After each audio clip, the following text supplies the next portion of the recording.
एक नई फिल्म, एक नया ट्विस्ट और एक ऐसा चेहरा जो अब तक सिर्फ माइक पकड़े दिखा, अब हथियार उठाए दिखेगा।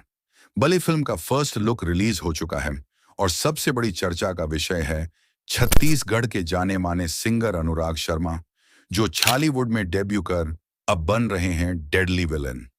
उनका लुक, उनका एटीट्यूड और उनकी स्क्रीन प्रेजेंस, सब कुछ एक धमाके की तरह सामने आता है। अनुराग का ये नया रूप फैंस को हैरान कर रहा है। क्या वाकई में एक सिंगर इतना पावरफुल विलेन बन सकता है? फर्स्ट लुक तो यही कह रहा है। बिल्कुल हाँ। फर्स्ट लुक में अनुराग शर्मा तांत्रिक के रोल में नजर आ रहे हैं, जो कि किसी बच्ची को घने जंगल में ले जाते दिखते हैं और उसका बलि देते हुए नजर आते हैं। फिल्म का दृश्य काफी डरावना है और कुछ दृश्य आपको विचलित कर सकती हैं।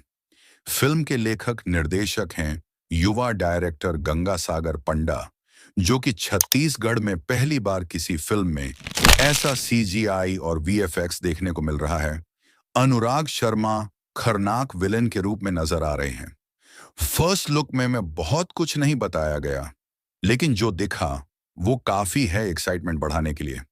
आगे फिल्म में और भी कैरेक्टर रिवील होने वाले हैं। हीरो के रूप में लक्षित झांझी को लेने की चर्चा है, जो कि बेस्ट रहेगा। तो क्या आप तैयार हैं इस खतरनाक फिल्म बली के लिए? आपने फर्स्ट लुक देखा कि नहीं? कमेंट करके बताओ। अनुराग शर्मा का ये लुक आपको कैसा लगा?